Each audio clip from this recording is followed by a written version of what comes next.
even though we are not in person together, but we are together in spirit and also through this wonderful app. Praise God. And yeah, we are continuing our Bible study on Hebrews chapter 11.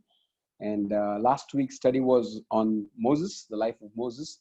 And we will continue to study the life of Moses. We are almost going to do 3 series on Moses' life.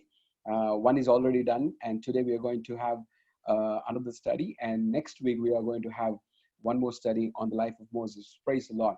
So we'll just have a small word of prayer before we get into the word of God. Father, we thank you for this wonderful opportunity you've given to us, oh God. And thank you, Lord, for your grace upon our lives, that we are alive today. It's absolutely your faithfulness, oh God, and your love and your concern towards our lives, Lord.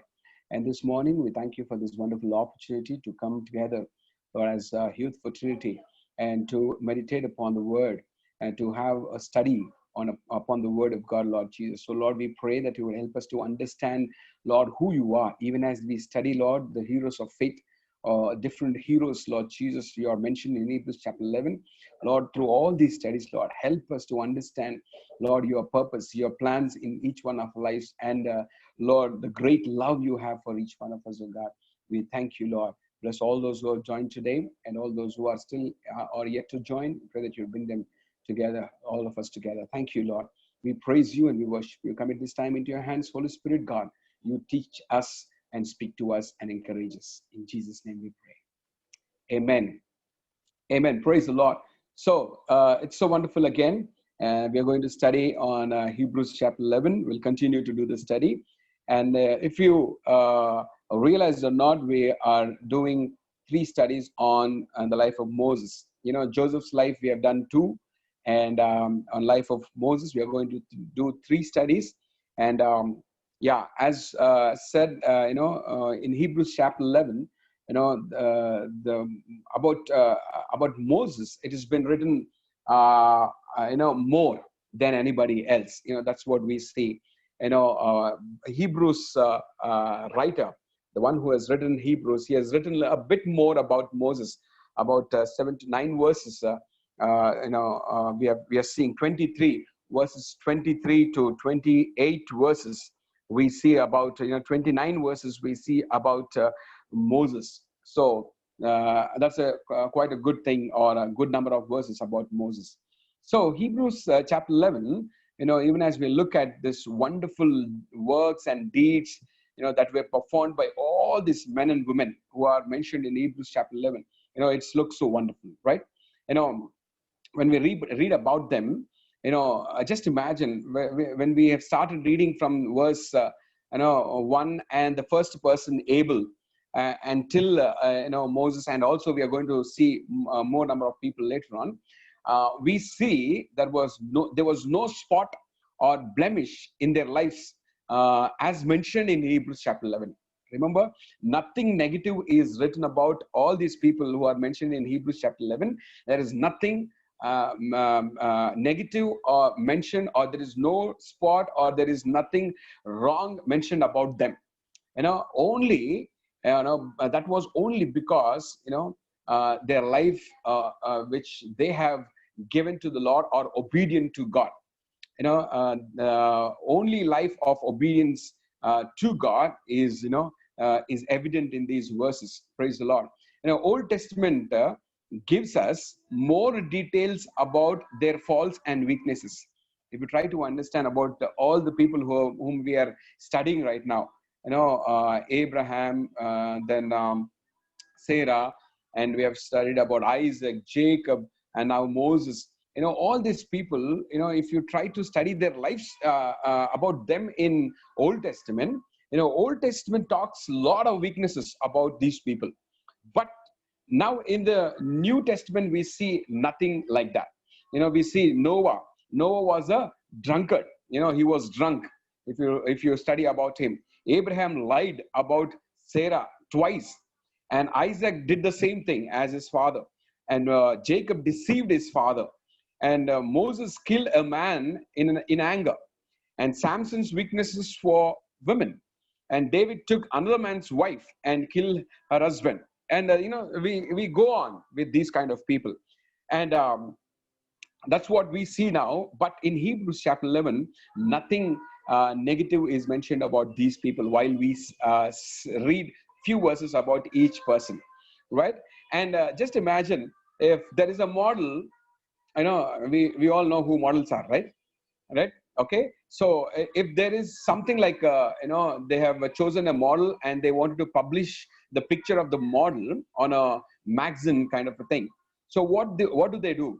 They take pictures of pictures of the model, and they try to do some touch-ups, okay, on the picture. They edit the picture, and they will try to make sure there is no spot or there is no blemish on the face or the body of the model before they publish on the magazine.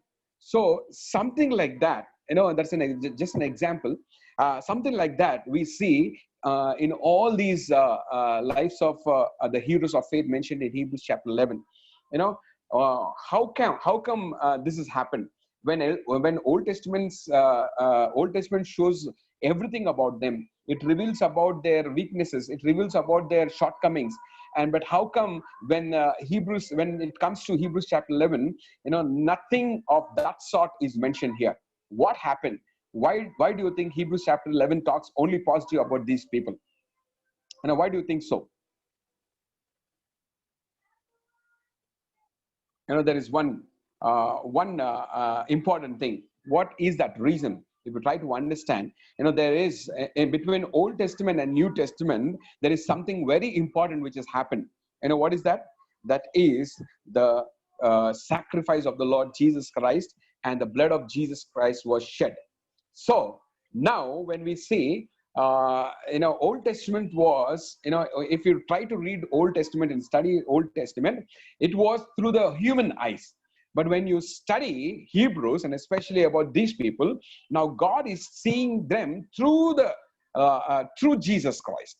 And when he sees through Jesus Christ, and nothing wrong is mentioned about them, they look very pure, they look without blemish. So that is something wonderful. And Jesus, when God sees all of us also, he will definitely see purity in our lives. Praise the Lord.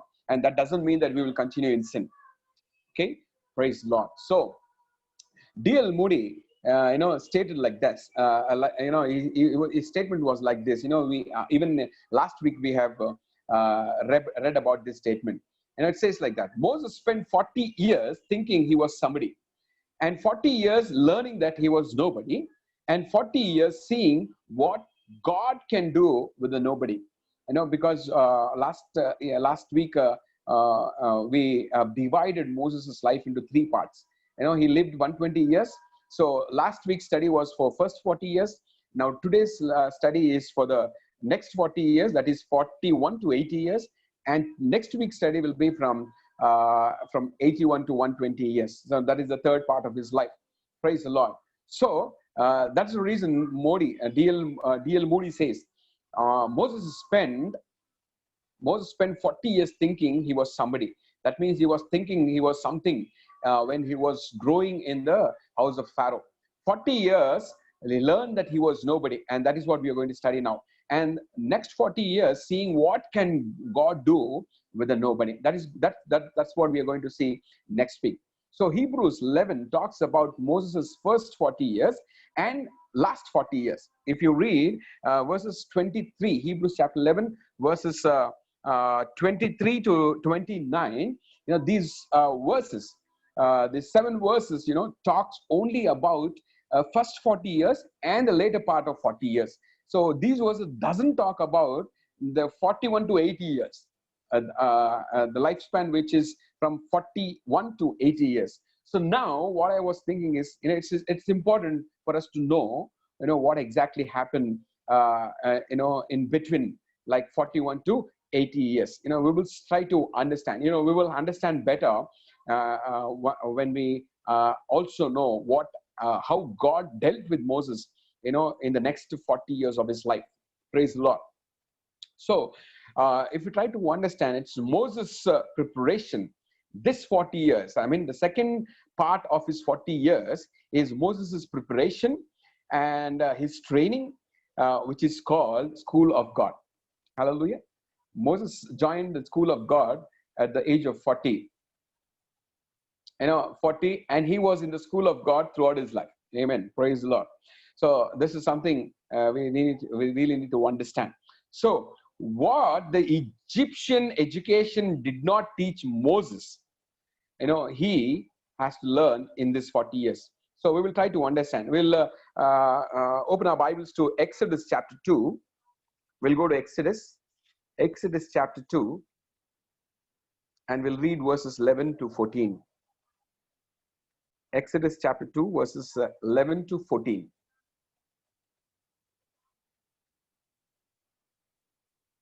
Somebody can just help in reading these verses. Exodus 2, 11 to 14. Now it Continue, came John. to pass in those days when Moses was grown that he went out to his brethren and looked at their burdens, and he saw an Egyptian beating an Hebrew, one of his brethren. So he looked this way and that way, and when he saw no one, he killed the Egyptian and hid him in the sand. And when he went out of the second day, behold, two Hebrew men were fighting, and he said to the one who did the wrong, why are you striking your companion? Then he said, who made you a prince and judge over us? Do you intend to kill me as you killed the Egyptian? So Moses feared and said, surely this thing is known. Right, praise the Lord. So if we read in this passage, Exodus chapter 2 and verses 11 to 14, we will understand Moses raised as Egyptian. All these years, this was his first 40 years. He was raised as an Egyptian, and he talked like an Egyptian. He walked like an Egyptian. If you turn our Bibles to Acts chapter 7 and verse 22, there is something important written about Moses. We will try to read that verse. Acts chapter, can we read that verse? Acts chapter 7 and verse 22.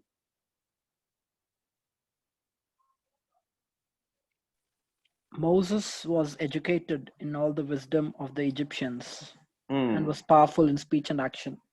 Right, yes. So Bible says that Moses was a man of power in words and deeds. That was, he was 40 years old at that point of time.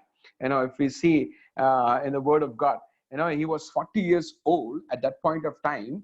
And we realize, and Bible also says that Moses was a man of power in words and deeds. So he was a powerful man. That means Moses was a powerful man in the first phase of his life. He was a powerful man because Bible says, he was a man of power in words and deeds, in words and actions. So Moses was educated with all the wisdom that Egypt knew. So all the wisdom that Egypt knew, Moses was educated in that kind of an education. And he knew a great deal. He knew a lot of things about Egypt and all what he is supposed to do in Egypt. And if you realize or not, scientists even today, scientists have debates on how these pyramids were built. In Egypt there are a lot of pyramids, right? And even today, scientists have a debate on, they still have a discussion trying to understand how these Egyptians have built these pyramids. There is a lot of things to understand about this. So this makes us understand that they had a lot of wisdom. Egyptians had a lot of wisdom. I'm talking about worldly wisdom, by the way. So by this we will understand how Moses was and how these people were so powerful. These people were so powerful, and and Moses was also so powerful, and he learned the wisdom of the land of Egypt, by the way, right? So now imagine, by the time Moses was 40 years old, he was powerful man in words and deeds. Don't you think he is ready for the ministry?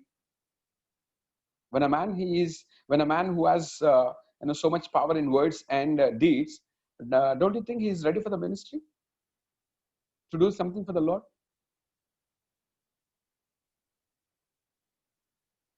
Yeah, according to human thoughts, we think Yes, since Moses is, have a good power on his words, he has, control over his words. He has power in his words, and he has power in his deeds. I think he's the right person for ministry. That's what, usually people think. But for God, he was not ready. For God, he was not at all ready. God did not want to use, such powerful person who has power in words and deeds, and God was not interested in using this man, Moses, who was the man of power in words and deeds, and he did not want him to use. Or God did not want Moses to use at that point of time, where he thinks that he was ready in his words and actions, where he was powerful in his words and actions, and God was not ready to use him straight away. He was, according to God, he was not ready. That's the reason, God did not want to do anything, or he wants to deal with Moses in a different way. So Moses had a right heart. When we read in Exodus chapter 2, verses 11 to 14, he wanted to save people of Israel. He wanted to save his own people. He wanted to protect them. That's the reason he went and killed one Egyptian when he was trying to manhandle the other Egyptian. So the desire which he had was right. The heart was right. Moses' heart was right to free his people from the slavery. His heart was right, but 40 years of education did not teach him how to rely upon God. That is something very important. The 40 years the education he received in Egypt, that did not made him to rely upon God. Moses was trying to do things on his own. That's the reason he went and killed that Egyptian. He did not rely upon God. So God will not use people who will not rely upon him. So that is what we see here. So it had not taught him that God isn't looking for someone mighty in power and words and actions. God is not interested, or God is not going to select people who are mighty in power, or who are mighty in words, or who are mighty in deeds. No, God is not going to use them. God is not interested in them. So God is interested in people who will rely upon him, who will understand what God's plans exactly are. So that's why we see in Exodus chapter 2 and verses 12, it says, Moses looked this way and that way. And if you read that verse, if you want to read that verse, just read. I remember John reading that verse, Exodus chapter 2 and verse 12. Just read that verse once again, John.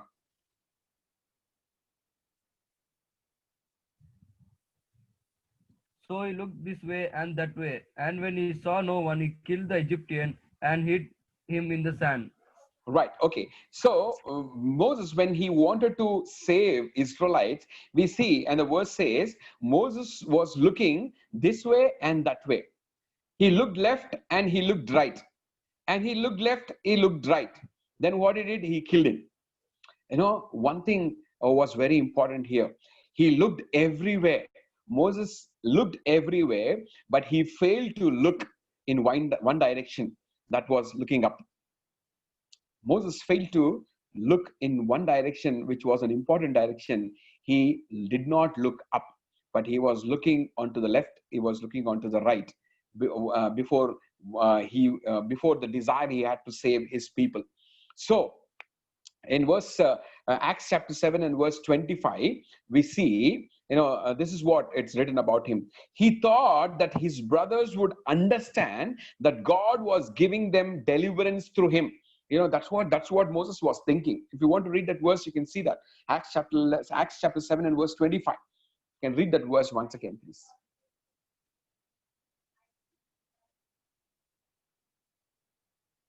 What is Bible saying about Moses thinking? Acts 7:25. He supposed that his brothers would understand that God was giving them salvation by his hand, but they did not understand. That's what the word of God is saying to us. Moses thought that God would back his move. Moses was thinking that, Yeah, this was the right time for him. And, God was with Moses, and God is going to help, what Moses was trying to do. And, but he did not understand it was not God's appointment. It was not God's appointed time. That Moses did not realize. So Moses was trying to do, he was trying to do what God wanted him to do 40 years ahead of his time. Just remember, how many years? 40 years. God wanted, or God prepared Moses and made him ready to go and deliver the people of Israelites at the age of 80. But he was trying to do at the age of 40. So just imagine, Moses was trying to do, his heart is right. His intentions are right, but the timing was not right. God had a different timing, but Moses had a different timing. God intended it at the age of 80, and which Moses did not knew, and Moses was trying to do at the age of 40. So that did not work. So that is what we are trying to understand from Moses' life. The man of power, the man who had power in his words and deeds, the man who had power in words and deeds, is misfired now. He misfires. Something, if we want to have a target and try to shoot the target, the bullet did not reach the target, or we did not hit on the target. That is what exactly happened. Moses tried to hit the bullet, but it did not hit on the target. He misfired at this point of time. So we'll go to Exodus chapter 2, and we'll try to read 15 to 22 verses. Exodus chapter 2, and we will read verses from 15 to 22.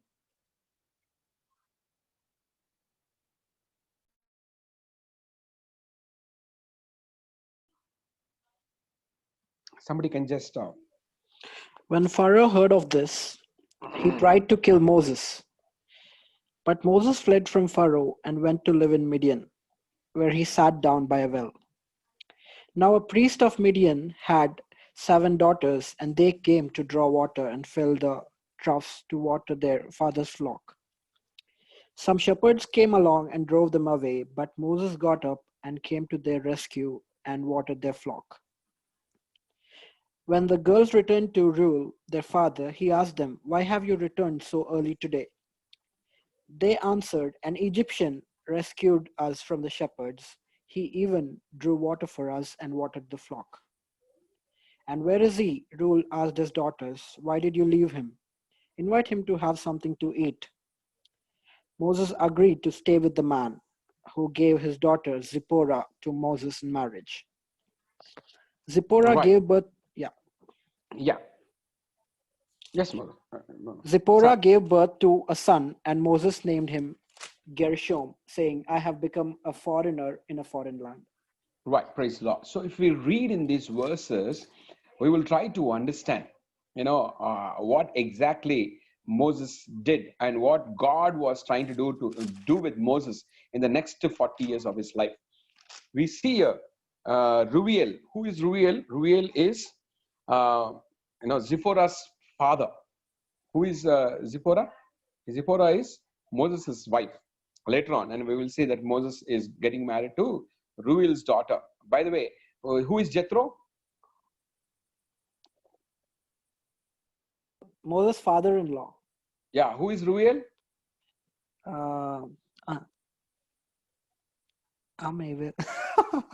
Same అన్న ఇద్దరు. So both are same. Acha. So don't worry, both are same. But here it's recorded as Reuel, and otherwise Reuel and Jethro both are the same person. Right? Praise the Lord. So what happened here is Moses' real deal in Egypt to nobody in Midian. That means Moses is, he was thinking that he was somebody in the first phase of his life, that was in Egypt. Now, this is the life where he realizes that he is nobody. Now, this is the phase of his life where he realizes that he is nobody. Where is Moses now? Where did he land up? He landed up in the land of Midian. So, there is a new profession now. There's a new job for him. What is that new job? This new job is shepherd. That's what the Bible says. He later on became shepherd. He started, feeding he started tending the sheep of his father-in-law, and he became a shepherd. So a potential ruling over Egypt to just trying to manage few sheep. That's what Moses' life has turned into. He had a potential of becoming a Pharaoh, next Pharaoh or king of Egypt. Now, from that stage, God has brought him to such a level where he is going to take care of few sheep of his father-in-law. That's what we see. In Genesis chapter 46, verses 33 and 34 says, every shepherd is an abomination to the Egyptians. Moses was brought up like an Egyptian in the land of Egypt for the first 40 years of his life. Now, where Egyptians think that shepherds are an abomination. Ante gorella kapari endanta variki heyudu anta. They don't like shepherds. Now, Moses, who lived like an Egyptian, now God has brought him to which life? To become a shepherd. God has brought him to make him or made him shepherd in a place called Midian. That's how Moses would have been raised otherwise. So Egyptians farmed crops, but shepherds are seen as unclean people. Egyptians, they are only, what they will do is they only have that job, high class job. That is, the job is farming. They will take care of agriculture. That is their job. But they will see shepherds as an unclean people. Moses was raised in such kind of an environment, and now he is like an unclean man, and God has brought him to such a level where he's taking care of few sheep with his father-in-law. So Moses is lonely now, and this point of time, Moses is lonely, and he had to choose between Egyptian family and Israelite family. He has to make a choice whether he wants Egyptian family or Israelites family. And this is going to be a long, hard lesson for Moses. And this is not an easy thing for Moses. It is a long and hard lesson for Moses. For decades after decades, he would have thought that he failed and let his people down. 40 years is not a small time. 40 years, he might have thinking, what happened, Lord? Oh, why am I here in this land called Midian? What am I doing here?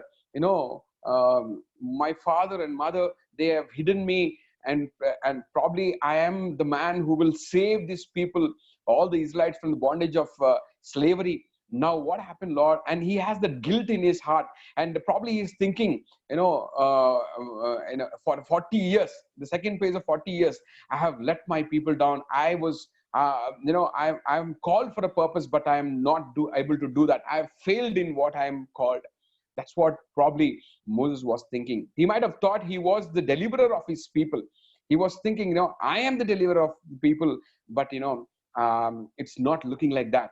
But now he ran away. And they are left as slaves in Egypt. I ran away from Egypt, and all my people, all my brethren who are still in Egypt, they are still slaves there. That's what running in the mind of Moses. So that's the reason he named his son in that kind of a context. Just remember, I always say people used to name their children, in the situation they are into. And he named his son. He got married to Zipporah, and Zipporah gave birth to a child, and his name is Gershom. And if you read in chapter 2, Exodus chapter 2 and verse 22, later she gave birth to a son, and Moses named him Gershom. Who named him? Moses named him as Gershom. What is the meaning of Gershom? It says, it's there in the Bible. It's the meaning also is there.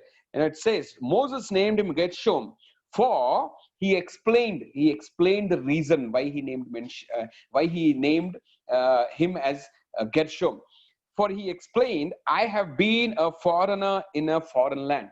So the meaning of the name Gershom is a stranger in a foreign land. That's the meaning of that name. So that is what he is naming. So he is thinking he is a stranger now. He is thinking that he is a lonely person here. So all his wisdom of Egyptian, all what he learned in Egypt might have qualified him to become the ruler of Egypt.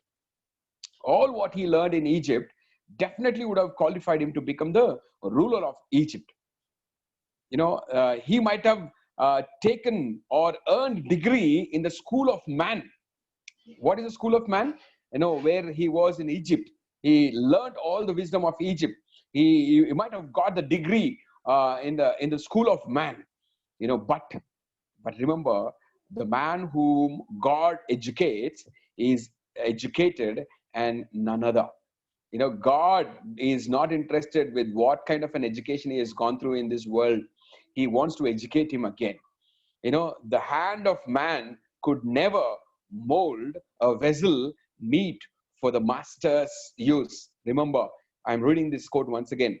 The hand of man could never mold a vessel meet for the master's use. If a person whom God wants to use, the worldly education cannot mold him or make him fit for the use of God. No, worldly education will not make us fit to be used in God's hand. God has to take us through some process. God has to educate us.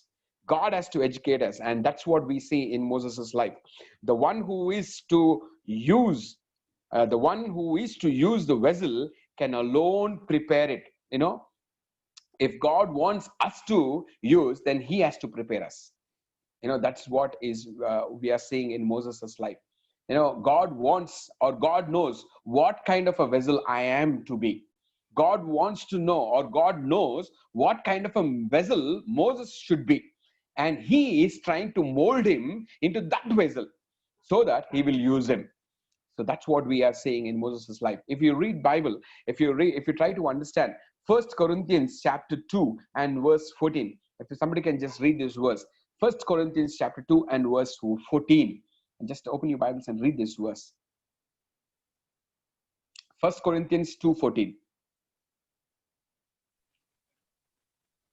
But the natural man does not receive the thing of the Spirit of God, for they are foolishness to him, nor can he know them, because they are spiritually discerned.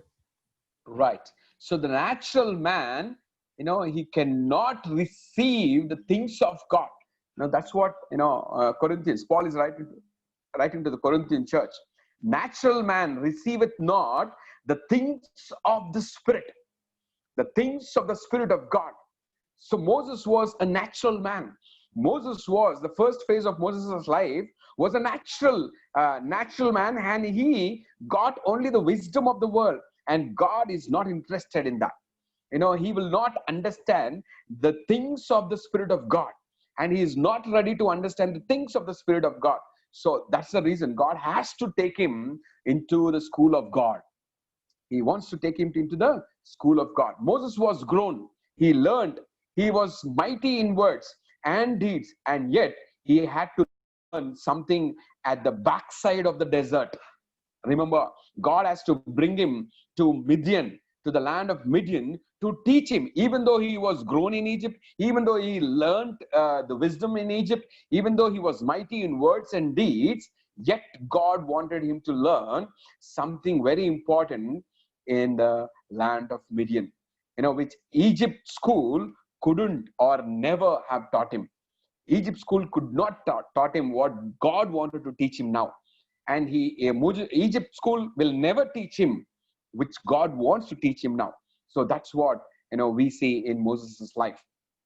Okay, so what is the school of God? What is the school of God? School of man is what we have seen, what Moses learned in the land of Egypt. Now he is joined in the school of God. What are the things God wants us to teach in the school of God? We'll try to understand. There are things that can only be learned. There are things that can only be learned in the school of God. Okay, that is what Moses is going to learn now. So what are they? So let's just talk a little about the school of God.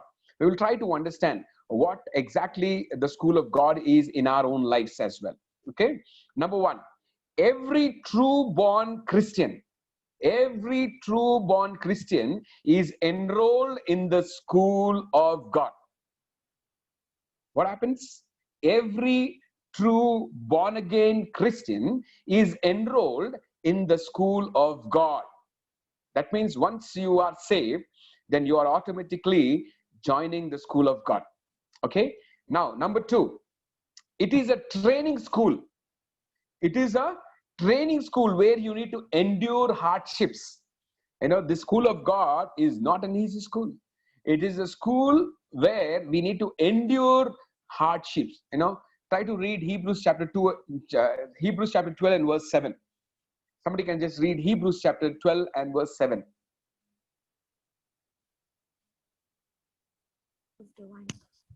As you endure this divine discipline, remember that God is treating you as his own children. Whoever heard of a child who is never disciplined by its father? Right. So we read here that, school of God is a school of discipline, and God is going to discipline us. God is going to discipline us, and he is asking us to endure the hardships, and we are supposed to endure hardships there. That is what is the school of God. It is not where you can enjoy the schooling. It is the school where you will have to endure the hardships, and that will help you to be disciplined life. That will help you to live a disciplined life. So school of God is something very important. And the third one is God's classes come with God's time frame. Okay, how God is going to teach us in this school will come according to God's time frame. And the time to God is not the same time for us. The time of God is not same as time for us. We do not know when God is going to teach us. God has a time frame, and he is a teacher, and he will teach us according to his time frame. It is not according to my time frame or your time frame. You cannot say, God, come and teach me lesson right now. No, God will teach you at the right time. He knows the time, he knows the timing, he knows his time frame. So in that time frame only we will learn, not according to our time frame. That's what we will see in God's school. If we see in Moses' life, Moses never thought at the age of 40 God is going to take him to the land of Midian. He never thought like that. And he never thought that what God is going to do with him there. God is actually trying to discipline his life there. God is trying to set his life there. God is trying to prepare his life in the land of Midian, so that he will get ready, to the greater task he has to take care. Now, what was Moses' job there? Remember, what was Moses doing there? Moses was tending the sheep there. God is trying to prepare Moses. Why God has given him this specific job of taking care of sheep there. Moses has to take the sheep every day, Jethro's sheep, his father-in-law's sheep. Every day he has to go onto the mountain, he has to go into the desert and feed all these sheep. While he feeding the sheep, he will understand how he needs to deal with the sheep. He will understand, one sheep is rebelling, and he needs to understand how he needs to deal with the sheep. One sheep is going astray, and he needs to learn how to bring that sheep back. Few sheep are not listening to him. Few sheep are rebelling against him. Few sheep are running here and there, and he has to learn how to deal with the sheep even before he deals with the actual sheep of God. That is what God was trying to teach him. And when he becomes thorough, with dealing with the sheep there, then he will think when is the right time for him to go and deal with the sheep of God. That's the reason God has given him that profession. God did not choose any other profession for him. If he was in any other profession, probably he wouldn't have learned how he will deal with the people of Israel. You know how people of Israel were, right? You know how the people of Israel were. They were stubborn people. They were rebellious people. Something goes wrong and they are ready to accuse you, and they are ready to talk to you. They are ready to speak against Moses. And we have seen how their attitude was. God was trying to prepare Moses by, first you take care of this sheep. Remember David, before killing Goliath, he has to go through, a practice time. in the practice time in the forest, he has to kill a bear first. And after that, he has to kill a lion. Then after that, he went and killed Goliath. So there is a practice session, or there is a training session God wants us to undergo. God did not give opportunity to David to directly go and kill Goliath. God did not give him that opportunity so that he will directly go and kill Goliath. No, he made him to practice in the forest. He made him to practice there. God allowed him to learn how to fight with bear first. And then he allowed him to learn how to fight with lion next. Then he took him to Goliath. Just remember, that is how God teaches us. He will not teach us, everything just like that. And that's the reason God did not take him directly at the age of 40 to go and deliver the people of Egypt. If had it been, God taken him at that point of time, probably everything would have been flopped. Everything would have been worse. So God did not think it was the right time for Moses to be a savior for Egypt, for the Egyptians at the age of 40. No, he has to discipline him in school of God for another 40 years. Just imagine, 40 years. It's a very long time. And God has taken his own time to discipline Moses. Praise the Lord. So we all don't have the same classes. And remember, in the school of God, all of us doesn't have the same classes. We all have different classes. God disciplines each one of them in a different way. Not everyone has the same syllabus. Okay? When we are in schools and colleges, we all have same classes, same syllabus, same kind of a learning. But in the school of God, God disciplines us in a different way. In a different way, God deals with us in a different way. God disciplines me in a different way. God disciplines you in a different way. And sometimes God disciplines with sickness. Some people, he will allow sickness so that he will discipline them. Some people, he will allow them to go through financial difficulty so that he will discipline them. Some people will face challenges in their lives, problems at their office, or different sorts of problems, where God will help them to be disciplined. God will allow them to be disciplined. That is something very, very important. That is very important. So we all don't have the same syllabus.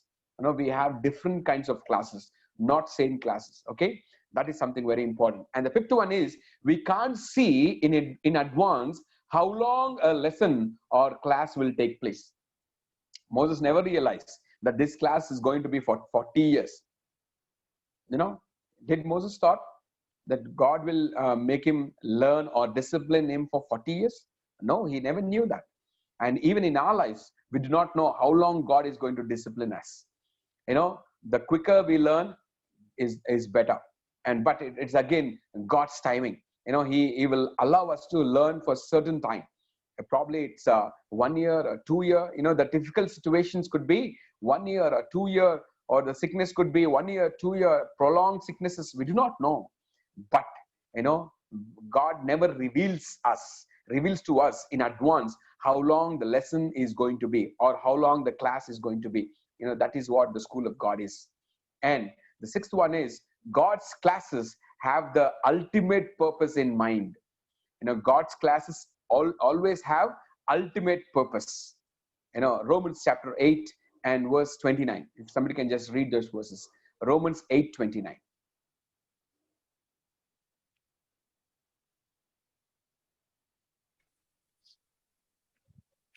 Then the Spirit said to Philip, "Go near and overtake the."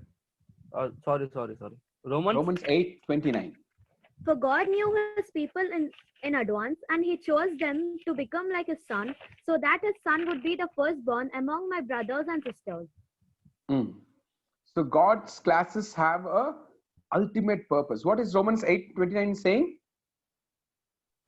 Once again? 8:29. For God knew his people in advance, and he God knew his people in advance. Yeah.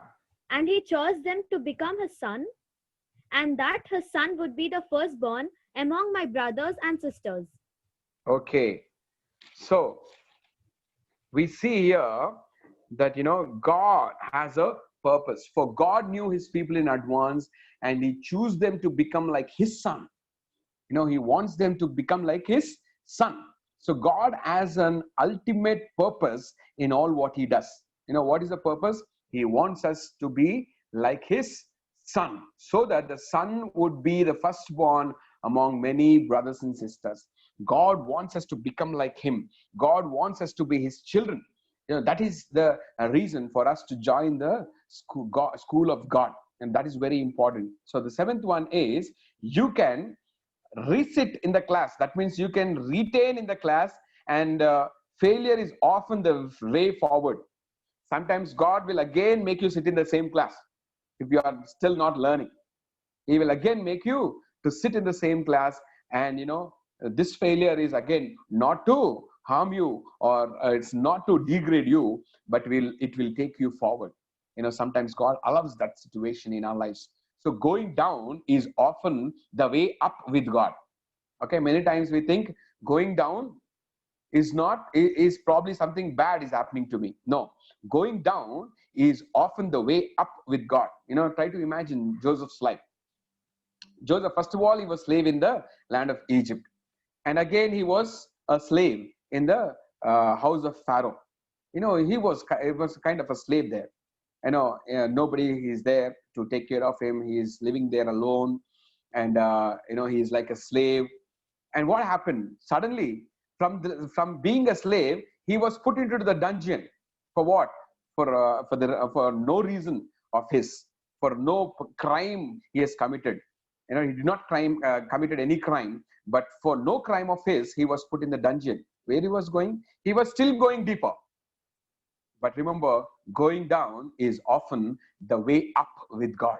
That is something important we need to understand, right? Praise the Lord. So the eighth one is, graduation day is not held before the Lord's coming. In the school of God.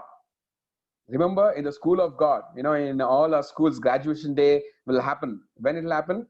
In an annual day function, or probably before you go to the next class. Graduation day is held, and you are honored, and you are given certificates and all the other things.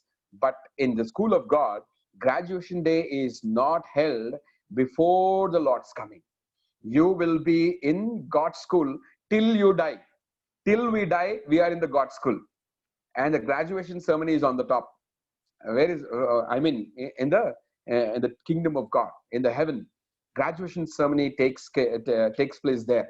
Awards will be given there, not here on earth. So our class will continue. We will join when we accept Jesus Christ, and it will end when you and I die, or Jesus comes and takes us back. Okay, and our class is a lifelong class. We are enrolled for lifetime from the day we were born again, and we will learn. Do you think the learning or God's discipline is complete in our lives at any point of time? No, we will learn. We are disciplined till the end of our lives. So that is what we see in the Word of God. So it doesn't matter if you have been a Christian for 60 days or 60 years. It doesn't matter. You are there in the school till the end of our lives. Okay, so there is a very wide difference between human and divine education. That's what we need to understand. Egyptian education was different, and God wants to educate Moses again. So there is absolutely a lot of difference between what Moses learned in Egypt and what God is trying to teach him in the land of Midian. But God has his ways and his means of training and teaching us. God has his own ways of teaching us. God has his own ways of training us, mostly through the everyday trials of our lives. God teaches us a lot of things through the trials we go through every day in our lives. God has his school, and he has his reasons. God has his school, and he has his reasons. So we need to understand. Moses was in the land of Midian for 40 years. He was tending the sheep, daily the same job, and he was probably lonely, fed up with what is going on in his life, and God has to discipline him. God has to discipline him. God did not revealed himself to him till he was 80 years old. Just imagine, 40 years, he was just living like a nobody, not understanding what he is doing, not understanding what my future will be. He was stuck there. He felt he was stuck there. He was feeling like he was in the land of Midian. And he never understood. He got married. He got a son, Gershom. He named him, after his situation, but he was not understanding what is going to happen in his life. But God has a plan for Moses. Hallelujah. So, in conclusion, what I wanted to say is, at the time of 80, Moses, at the time of 80, he was a changed man. So God was ready to use him at the time of 80. So Moses was a changed man. Moses was a different man after his 40 years in relative isolation. It was an isolation. God always takes people into isolation before he's going to use them mightily.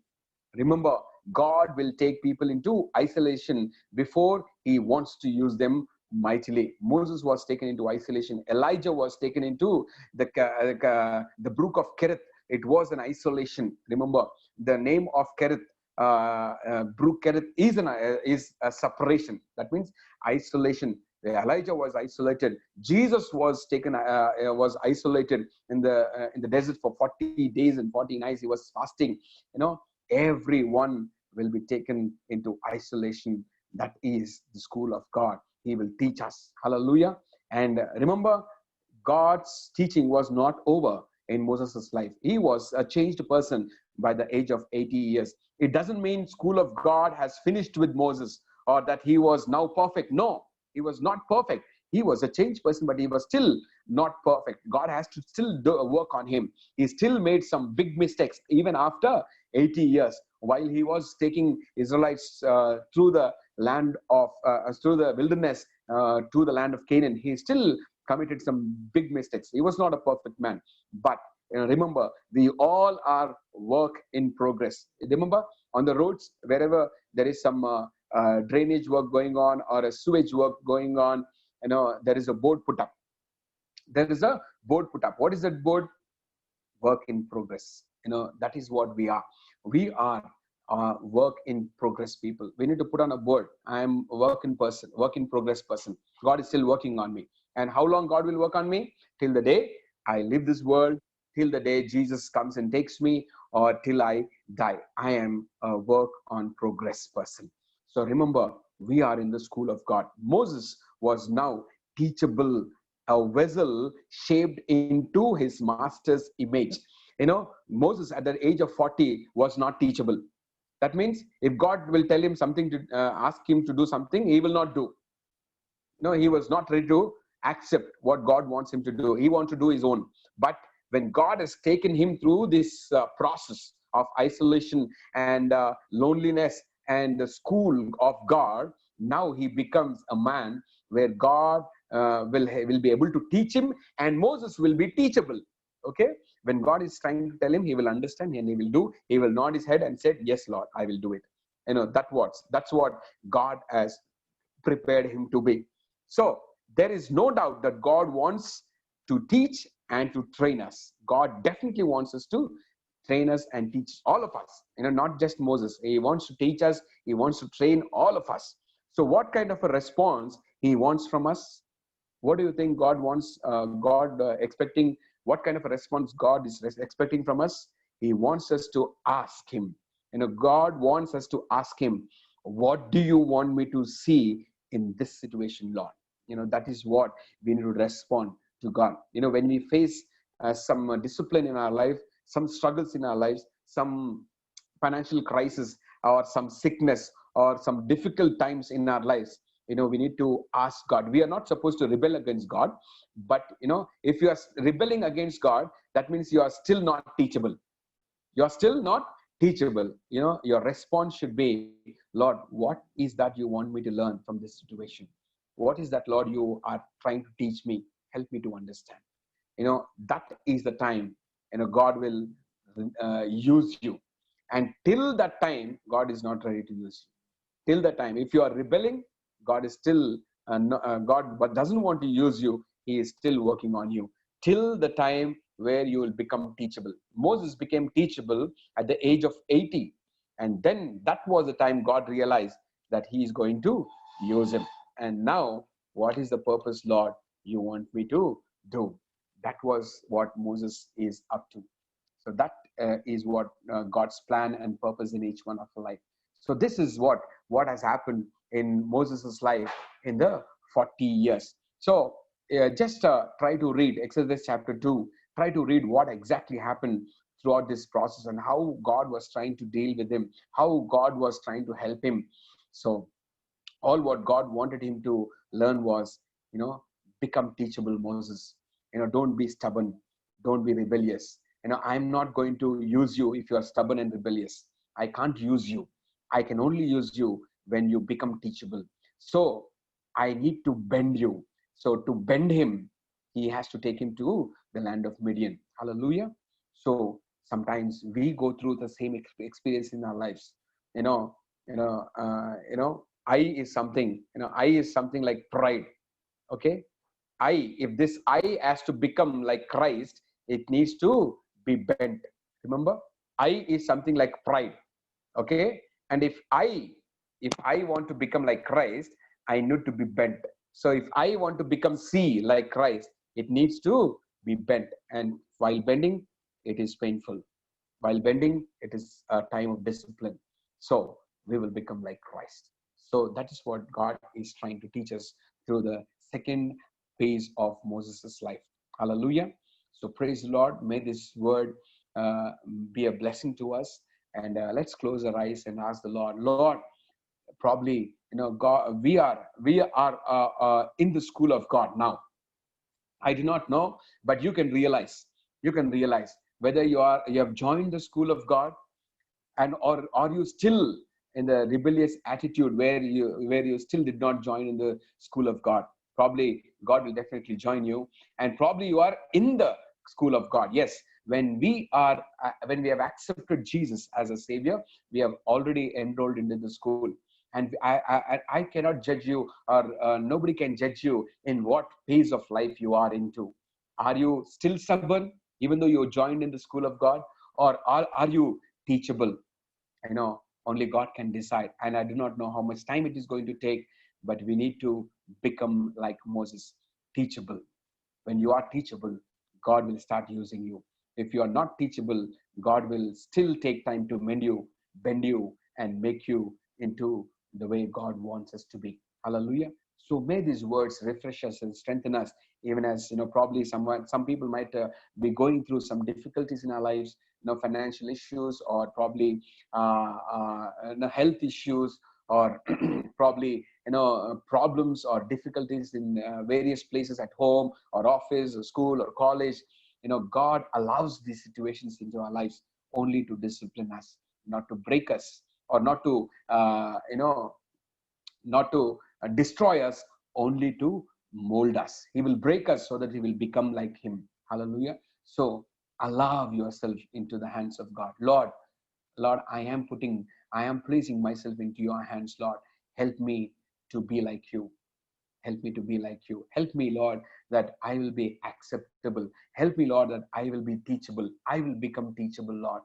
I don't want to be stubborn, where somebody tries to teach me and I'll say, I know everything. What are you teaching me? No, that is not the attitude what God wants us. God wants us to be teachable. When something God wants us to learn, we need to be ready to learn and help. May the Lord help us. That Lord, you help me, Lord. Let this be a prayer. Lord, you help me where I will learn, Lord. And I will learn, I will become teachable. Whenever you want to teach me something, Lord, help me that I will willingly accept your teachings and correct myself and live a life which is pleasing to you, so that your purpose will be fulfilled through my life. Hallelujah. Shall we pray? Shall we pray? Shall we ask the Lord to help us? I request one person to just lead out in prayer and ask the Lord to help us, make us teachable, Lord, and accept us so that we will be used, Lord, for the kingdom's sake. Lord, take me and mold me, Lord. Hallelujah. Somebody can just lead out in prayer.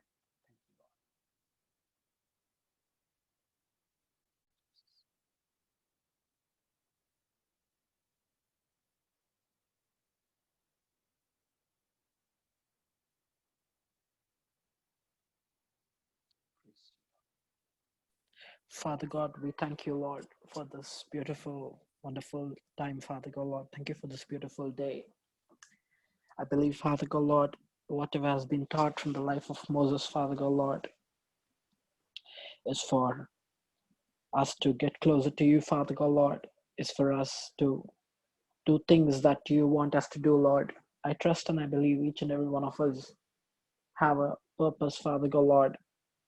Each and every one of us you expect something from us, Father God, to do, Lord, Father God, to this dark world, Father God, Lord. I pray, Father God, Lord, may we be the light like Christ, Father God, Lord.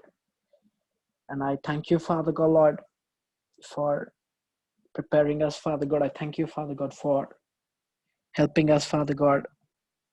I thank you, Father God, Lord, for your help and guidance. I pray, Father God, may all of us may get that Holy Spirit from you, Father God, Lord, who will teach us, who will train us, Father God, Lord, exactly the way you want us to be, Lord.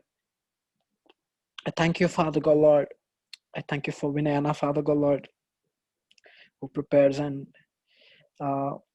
teaches us, Father God, Lord, every week, Father God, Lord. I pray for his ministry, Father God, Lord. I pray, Lord, may your holy hand, Father God, Lord, be upon it, Father God, and Lord, may he be a blessing, Father God, to millions, Father God, Lord. I thank you, Father God, for each and every one of us who have joined, Father God. Bless them all name by name, Father God, Lord. And Father God, and we trust and I believe, and we believe, Father God, Lord, you are going to restore our lives, Father God, Lord. All to you we submit and surrender. In Jesus' name I pray. Amen. Amen. Amen. Praise the Lord. So, before we log off, and just a question to all of us: who is Jethro, and what is his background? From where did he come? Anybody has any idea? Priest now. Yeah, he is a priest. Yes. Where did he came from? Now, what is his background? What is his family lineage? To whom is he related to? Anna, Okay, place so question Anna, Anna. he's a priest of Midian, Anna. Yeah. Probably the daughter Moses married Ankonta. I'm not yes, sure. yes. Yeah. Moses married to Jethro. That means Ruel. Ade, Ruel he's and a Jethro priest, is same. So priest he of is Midian the, also. yeah.